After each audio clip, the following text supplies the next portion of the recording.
Hey trainers, it's Alakaham here with some more Pokemon video magic. Sorry it has been a little while since I have uploaded a video. I've been very busy with school and with research, but with the return of the Ultra League, I did want to show you a few Ultra League teams that I've been using that I think are going to work really well. They've worked out well for me, and maybe they'll be helpful for you too. The point of these particular teams is to try and take advantage of Pokemon that can use the move Dragon Tail, which received a significant buff recently. So on this team, my Dragon Tail user is Steelix. I have Swampert on the lead, and Swampert is protected by Alolan Muck and by Steelix. So I have Swampert building up to 2 Hydro Cannons. I'm going to see if I can either get both of the shields from this Grand Bull, or if I can maybe do a lot of damage with one of those Hydro Cannons. They did decide to give both shields, so that's fine by me. I will shield up this first attack from the Grand Bull, and I can do super effective damage with this Muck, but they swapped out. So instead of going for the Sludge Wave, I'm just going to go ahead and go for Dark Pulse, and I'm very close to having a back-to-back Dark Pulse. Dark-type moves do neutral damage to Steel types like Melmetal, so this damage is going to add up pretty quickly, and there's not a lot that the Melmetal can do to really hurt Muck, but I did want to preserve some health on the Muck because, you know, there might be other things in the back that are particularly susceptible to Dark-type moves. People love to bring in things like Cresselia, to bring in things like Giratina Altered, and then, of course, I knew that I still had this Grand Bull to deal with. So as it turned out, I was able to build up to that Sludge Wave, and then Sludge Wave is going to more or less one-shot virtually any fairy that you can come across. And their last Pokemon is a Pyroar. I let them get a lot of farm, so that was not good. If they would have had a strong Fire-type charge move ready to go, that could have been really bad for Steelix. But it only took one Dragon Tail to farm down, so that worked out pretty well. Even though I won that match, it was not a really strong showcase for Steelix, so we'll get back to that team in just a moment. But I decided to go ahead and switch out to my other team, which is Surfetched with Regirock, a Pokemon that I haven't really used very much in the past, but that I really like now. And then I have Lugia with Dragon Tail in the back. So this is a really good lead. Surfetched outpaces Swampert. The animation for counter is faster than the one for Mudshot, and a Leaf Blade is gonna one-shot a Swampert. Fortunately for the opponent, unfortunately for me, they made a swap into a Scissor, so I farmed up to my next attack, and then I switched out into the Regirock. I went ahead and used a shield here because they had been building energy for a long time, and I didn't want to take the damage from an Iron Head. Although, to be honest, Regirock is pretty tanky. It can absorb quite a bit of damage. Although if it gets hit with a Hydro Cannon, that's going to be game over for the Regirock.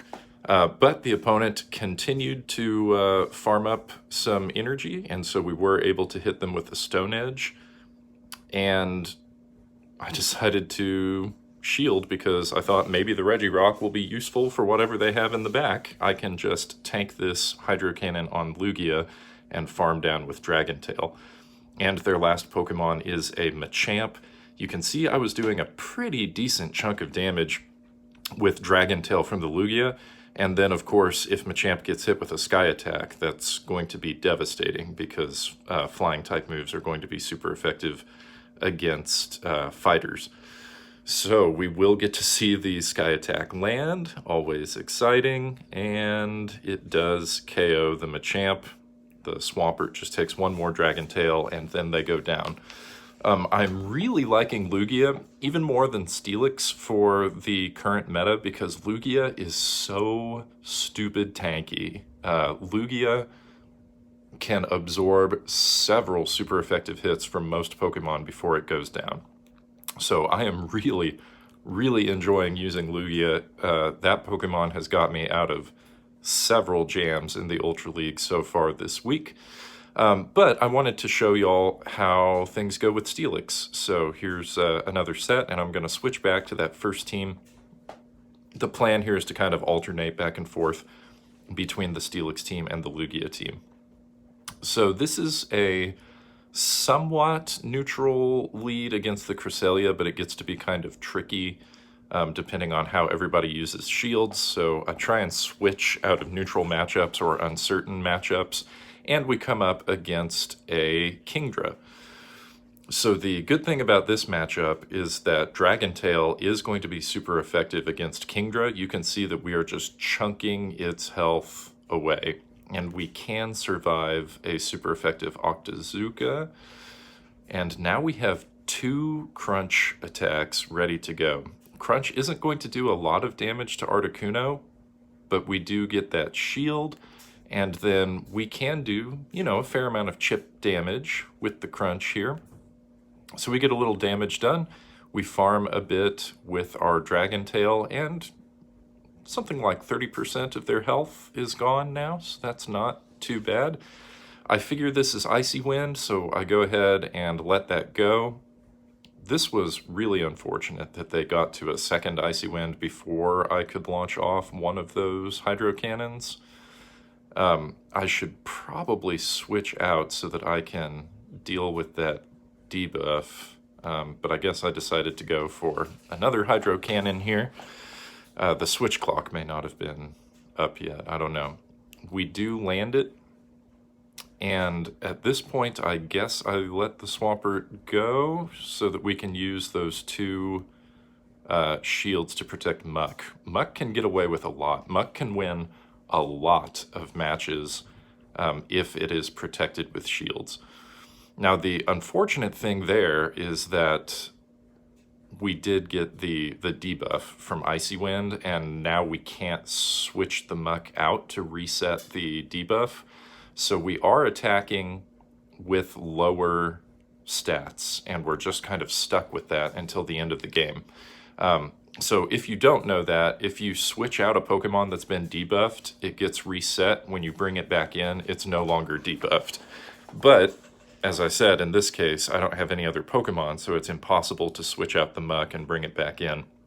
I used the shield there just hoping to get ahead on energy, and they bring back the Articuno. Fortunately, it's low enough that we could farm them down.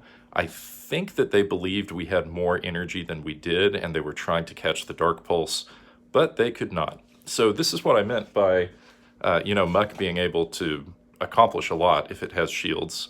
If you have a Muck as your last Pokemon, it can be very, very strong because of the dark and poison type attacks having so much neutral coverage, not to mention super effective coverage against popular Pokemon in the meta. Okay, going back to the Lugia team with Sirfetch'd on the lead, we pick up a positive lead against an Obstagoon, and they come into their Fairy type. My best response to the Grand Bull is Regirock. Stone Edge is going to do a decent chunk of damage, and it charges pretty fast with those lock-ons. I am really liking Regirock quite a bit, so I may think about upgrading it with another move or something sometime soon. I already have shield advantage, and I know I can get to another Stone Edge, so I go ahead and shield there. I figure I can either win switch or get their second shield, and either way I'm pretty happy with that exchange. So I do get the second shield. We go down, but again, that's all right by me. I can come in with Lugia. I do have to use the second shield. They had more energy than I thought they did. Lugia does not want to take a crunch. I mean, Lugia could survive a crunch, but because it's a dark move, it'll be super effective because of Lugia's psychic typing, and it's gonna do a lot of damage. It's not gonna be a fun time. Okay, so we get that aerial ace through, then I switch back into Sirfetch'd, and that may not have been a great idea because they have an XL Alolan Ninetales in the back, which I haven't seen very often, so that was a pretty neat discovery there. Fortunately, we had so much energy loaded on the Sirfetch'd that we took out most of their health, and we were actually able to win that swap. Now Lugia is going to have to try and close this game out.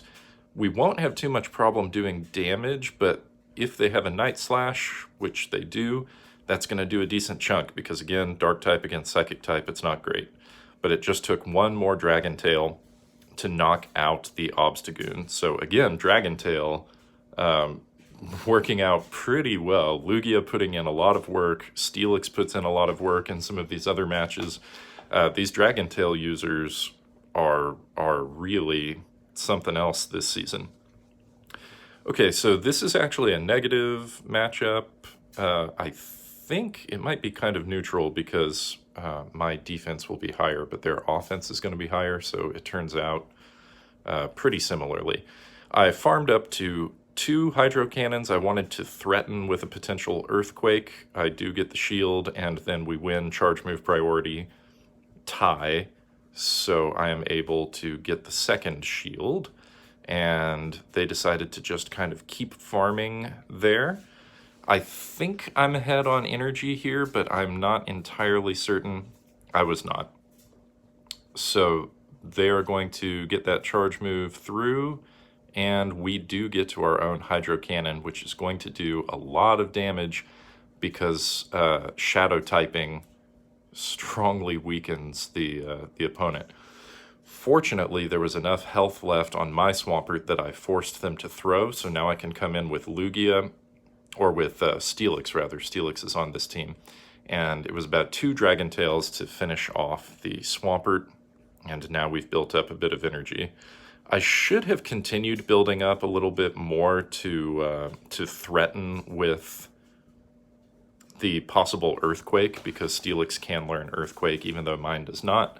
Mine has Dragon Tail and Crunch. And then we did a simultaneous swap. So this one's gonna be close, folks. They got to Blast Burn at the same time that we got to our first Dark Pulse, and even though they had a little bit of a head start, it only takes 2 Incinerates to get to the second Blast Burn. Fortunately, we were able to get to that second attack there, but I think this is going to be over because, yeah, the what is that Night Cat thing? It charges faster than Steelix does. So yeah, if you come up against the Dark Meowth, it's not always super fun. The point here for this video is that I have really loved including some new Dragon Tail users and also incorporating one of the Reggies. The Reggies have been available in 5-star raids for the past week or two. So they have some decent utility in the Ultra League, and they've been pretty fun. How has the Ultra League been going for you? If you have any recommendations for teams, or if you have footage that you want to submit for shoutcasting, you can talk to me in the comments or send me a message, and I'd be happy to hear from you. I hope you enjoyed the battles. Until next time, trainers.